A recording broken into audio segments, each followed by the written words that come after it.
Bonjour tout le monde et bienvenue sur cette nouvelle vidéo qui va me donner l'occasion de poursuivre la vidéo de la semaine précédente dans laquelle, vous vous en souvenez, je vous avais parlé des troubadours, des trouvères, des minnesänger et autres ménestrels et je vous avais dit que ces corporations étaient dépositaires du savoir des cathares qui venaient par les Bogomiles, etc. Et beaucoup d'entre vous m'ont posé la question de savoir, bon, est-ce qu'on pourrait en savoir un peu plus sur les cathares? Alors, dans cette vidéo, je vais bien sûr vous parler des cathares.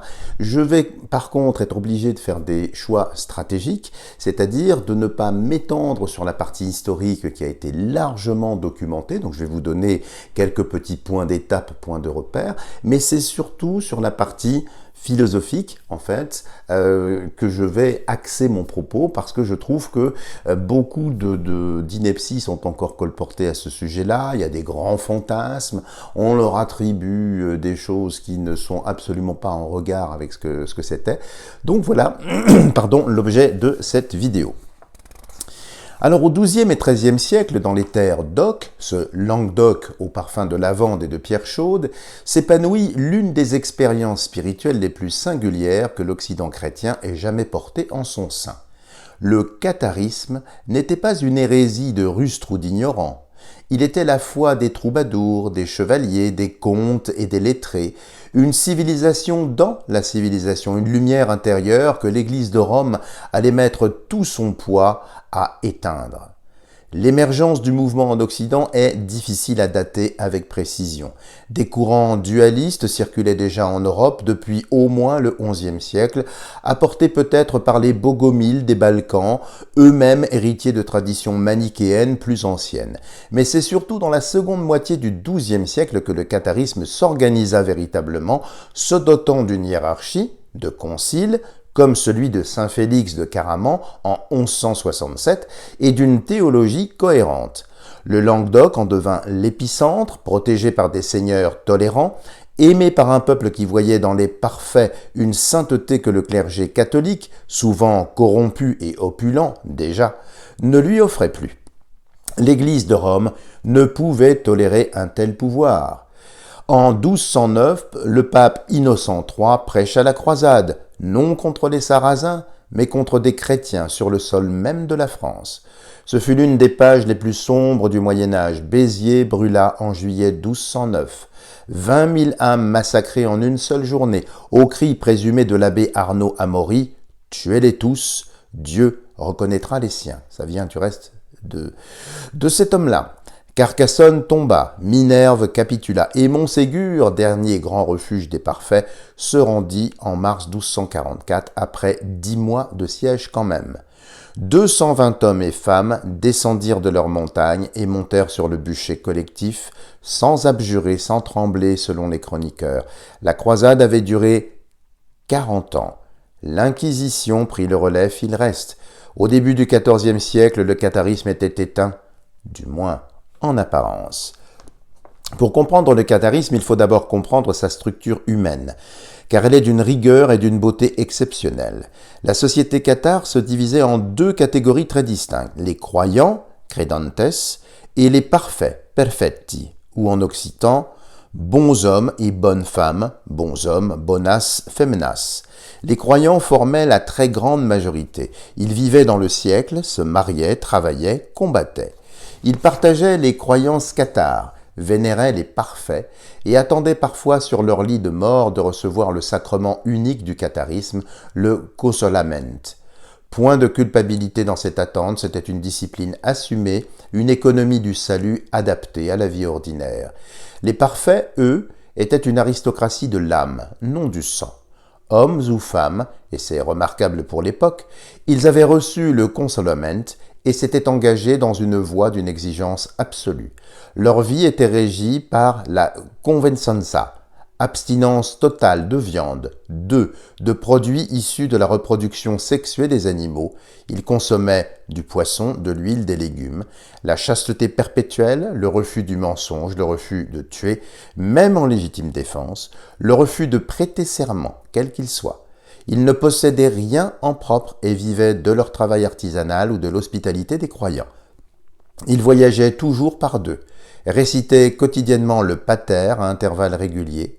Certaines sources évoquent des dizaines de citations par jour et pratiquaient le Melohorent, une triple génuflexion rituelle par laquelle les croyants leur demandaient bénédiction. Ce qui frappe les contemporains, y compris leurs ennemis, c'était leur cohérence. L'inquisiteur dominicain Régnier Sacconi lui-même, ancien cathare, écrit au XIIIe siècle avec une admiration contenue que les parfaits ne mentaient jamais, ne manquaient jamais à leurs paroles et que leur pauvreté était bien réelle et non feinte. Face à un clergé catholique dont la vénalité était proverbiale, ce spectacle était jugé comme une provocation vivante.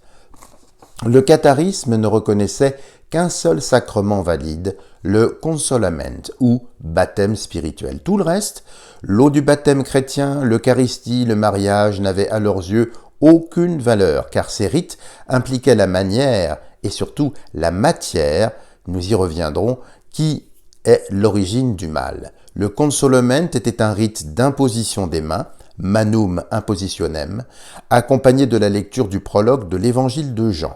Au commencement était le Verbe, et de la récitation du Pater Noster, donc le Notre Père. Il n'y avait ni eau, ni huile, ni substance matérielle. Le geste était purement pneumatique, une transmission d'esprit à esprit, de main à main, remontant en une chaîne ininterrompue, croyaient les cathares, depuis les premiers apôtres du Jésus-Christ. Le consolament pouvait être reçu de deux manières. Pour les croyants ordinaires, il était souvent administré in extremis, c'est-à-dire sur le lit de mort.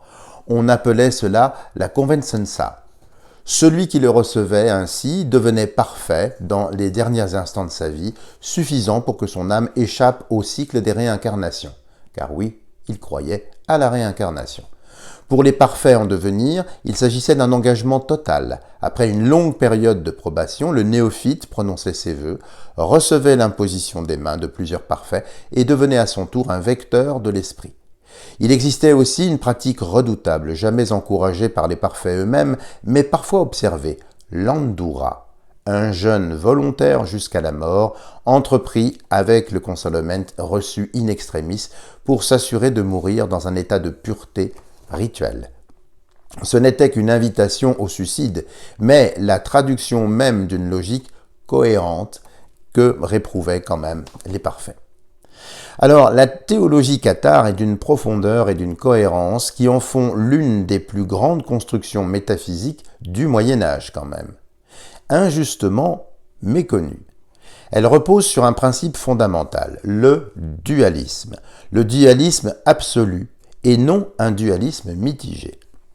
Les cathares n'étaient pas tous identiques sur ce point fondamental. On distingue deux courants principaux. Les dualistes absolus, comme l'église cathare de Durungutia, dans les Balkans, qui exerça une influence sur certains groupes occidentaux, affirmaient l'existence de deux principes éternels et coégaux.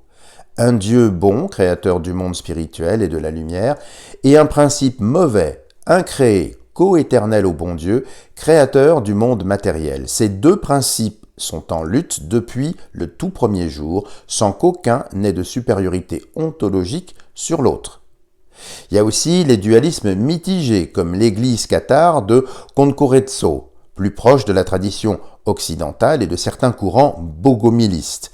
Elle tenait qu'un seul Dieu existe qui est bon et éternel, mais affirmait que le principe mauvais, le demi-urge, dont j'ai déjà eu l'occasion de vous parler, était une créature déchue, une sorte d'ange rebelle, souvent identifié à Lucifer ou au démon, ou au Dieu de l'Ancien Testament, celui qui était colérique, coléreux, qui se révoltait, et qui avait créé le monde matériel par orgueil ou bien par erreur. Le mal n'est pas alors coéternel au bien dans cette vision, mais il est réel et puissant.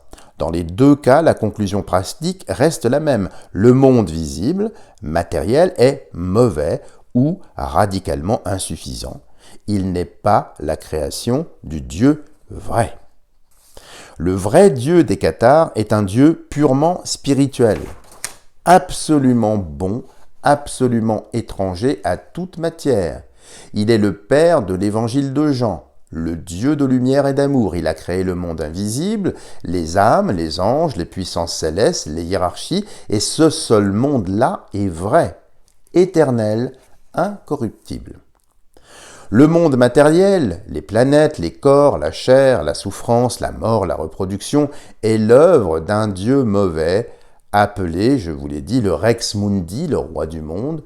Ce n'est qu'une métaphore, mais à bien y chercher, c'est un créateur imposteur, jaloux, violent, qui envoie ses délégués, réclame des sacrifices sanglants, conduit des guerres. Yahvé en était un. C'est l'un des noms du demi-urge. Alors ça, évidemment, là c'est un point qui va peut-être effectivement vous sembler particulier, mais c'est quand même très très important. C'est-à-dire que cette vision dualiste, alors elle découle évidemment de la gnose. La gnose, c'est cela. Donc vous avez des livres très très intéressants. Vous avez notamment l'hypostase des archontes. Vous avez tout ce qui a été retrouvé dans la bibliothèque de Nag Hammadi. Ce sont des textes donc d'inspiration, alors non pas cathare, d'inspiration effectivement dualiste, avec cette vision des choses, avec un demi-urge, donc un demi-dieu, qui préside à la construction matérielle. Alors, si vous y réfléchissez un petit peu, l'origine du mal nous est donnée ainsi.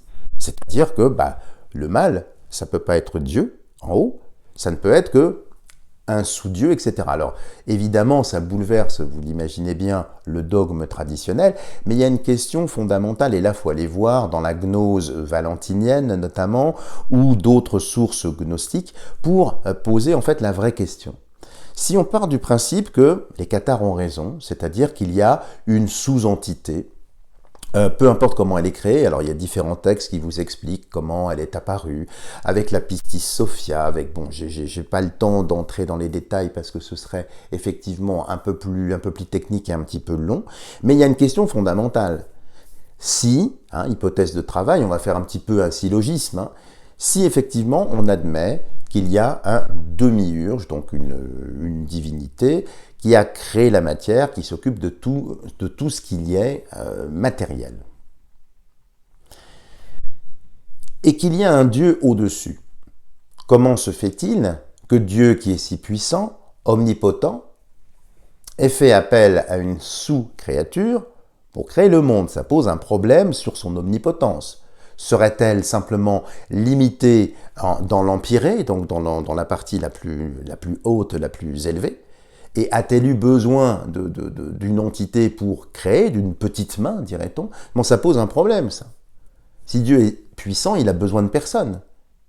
Si quelqu'un est très puissant, il ne va pas déléguer un travail, il est puissant, il le fait tout seul. Donc ça pose un problème philosophique. Alors, et c'est là où certains cathares maîtrisaient parfaitement cette question-là, ils ont dit oui, mais c'était selon la volonté de Dieu. C'est-à-dire que les cathares vont, pour certains, je vous ai fait voir les deux courants, dualistes absolus. Alors là, il y a vraiment une frontière, le Dieu d'en haut, le Dieu d'en bas, et c'est la guerre en permanence. Bon. Et il y en a qui disent, oui, mais ce Dieu créateur, ce demi-urge, qui porte différents noms, on l'appelle parfois Yaldabaoth, vous avez dû entendre ce nom-là si vous lisez certains textes gnostiques, on l'appelle aussi Samael qui veut dire le Dieu aveugle. Très intéressant quand on voit que certaines divinités chtoniennes pas très positives, eh bien Baal, notamment pour ne pas le nommer, qui est très à la mode à l'heure actuelle, eh bien on représente parfois dans un triangle avec un œil, Dieu aveugle, triangle avec un œil, besoin de contrôle, enfin vous voyez, il y a beaucoup de choses comme ça. Bref, j'en reviens donc à ce que je vous disais pour les cathares. Si cette sous-créature est là avec la volonté de Dieu, alors on pourrait dire que tout va bien. Vous voyez, donc c'est ces deux courants-là que mettaient en avant les cathares. Alors évidemment, vous pensez bien que toutes les frasques de l'Église catholique, ils voyaient du reste en Église catholique une secte qui a réussi. On ne peut pas vraiment leur donner tort quand on voit à quel point les textes canoniques, hein. Je ne vous parle pas encore des textes qui ne sont pas canoniques, mais les textes canoniques ont été modifiés, tordus, mal traduits, rafistolés, enfin bon, depuis Saint Jérôme, et même après, c'est absolument fou. Alors, chose intéressante, vous voyez, il se référait à l'évangile de Saint Jean. Alors, l'évangile de Saint Jean, vous ne le savez peut-être pas, dans les Écritures, c'est normalement le début des évangiles. C'est le premier évangile, tel qu'il était, je dirais, à l'époque. Vous voyez, c'est le premier évangile. La Bible, notamment, elle commence dans l'autre sens. Elle commence par l'Apocalypse, normalement. Et ensuite, on glisse vers Saint Jean, évidemment. Donc, pourquoi? Parce qu'il est considéré comme étant le plus pur. Du reste, je vous invite, si vous avez effectivement des évangiles sous la main, eh bien, à lire ne serait-ce que les 10 premiers versets de l'évangile de Saint Jean. Vous allez voir, ça dénote totalement des autres évangiles. Hein. Sur le Verbe, la création du Verbe, on retrouve exactement, c'est vraiment un évangile gnostique. Bon, bref, pourquoi je vous dis ça? Parce que si vous voulez, d'un point de vue philosophique, c'est très intéressant de voir que le mal est désigné.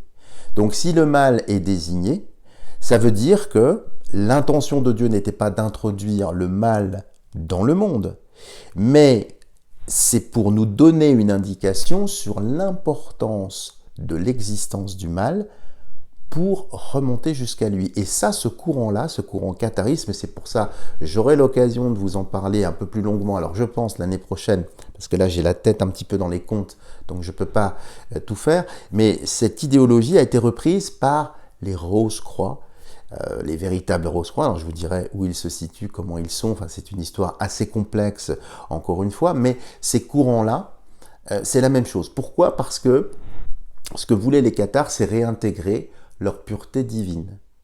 C'est-à-dire que depuis la chute d'Adam, Adam a été corrompu, il est tombé dans la matière. En fait, l'âme d'Adam était pure, elle venait d'en haut.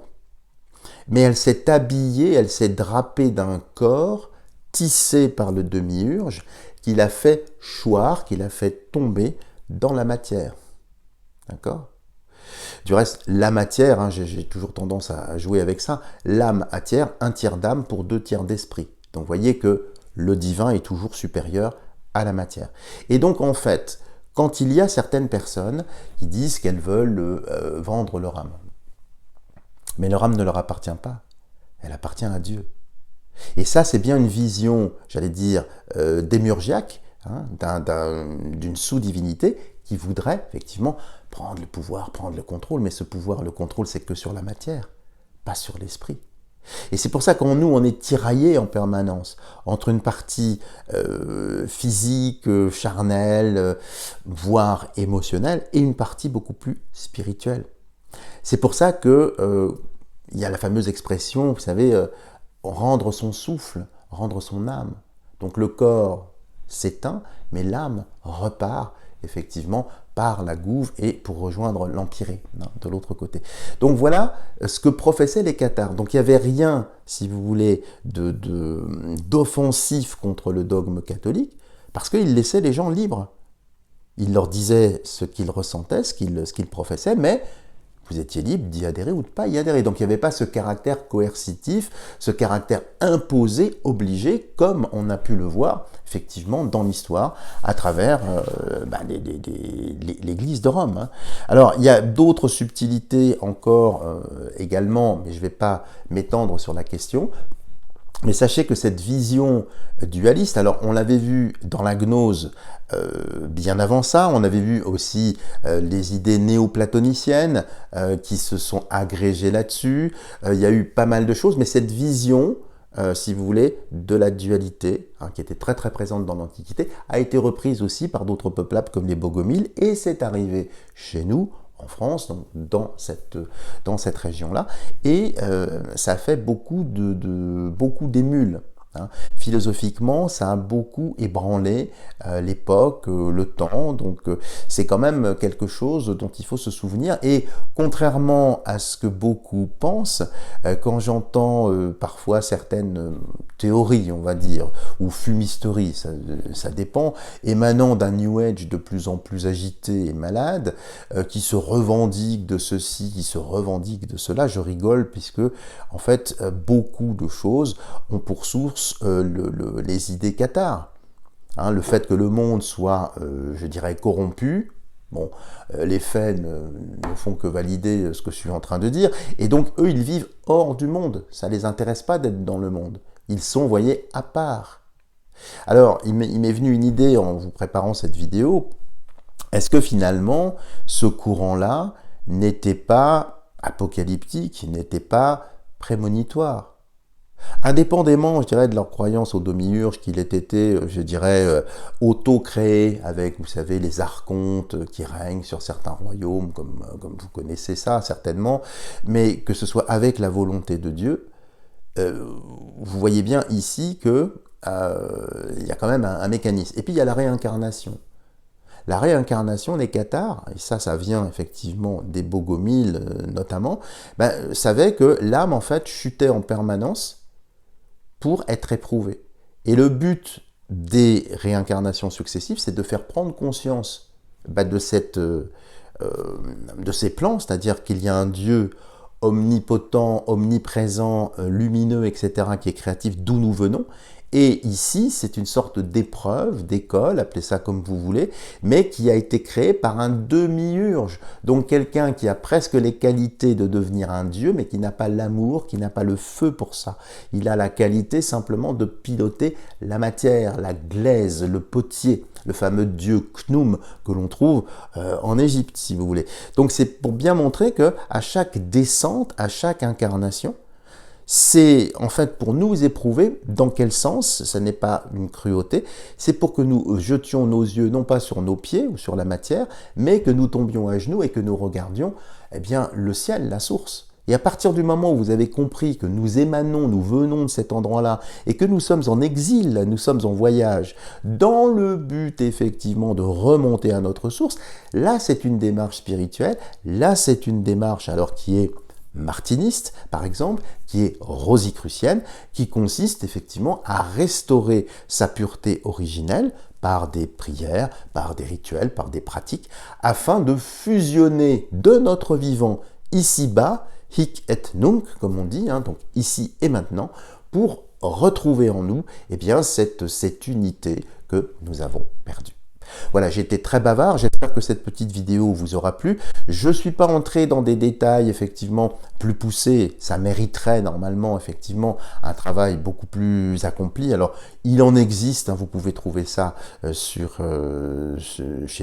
d'autres confrères et consoeurs qui exposent ça de façon beaucoup plus profonde. Mais je pense que dans les temps que nous traversons, c'est important de rappeler cette base-là. Alors, je vous dis pas que j'adhère à la thèse cathare, c'est philosophiquement quelque chose qui pose question, et effectivement, m'intéressant évidemment à la ligne rosicrucienne et martiniste, vous pensez bien que la réintégration de l'homme dans son unité primordiale, ou bien la restauration dans un état de conscience différent, ça c'est la voie alchimique, vous voyez, tout est lié, tout converge vers ce but commun, mais qui vient d'un tronc commun, qui est effectivement, alors on appelle ça le manichéisme ou le dualisme, vous avez deux écoles, donc si ça vous intéresse, je vous invite à vous documenter, il y a des petites différences qui sont intéressantes, mais je ne veux pas vous lasser avec ça parce que ça devient après de l'eschatologie ou une étude un petit peu plus philosophique, et je ne pense pas que la grande majorité d'entre vous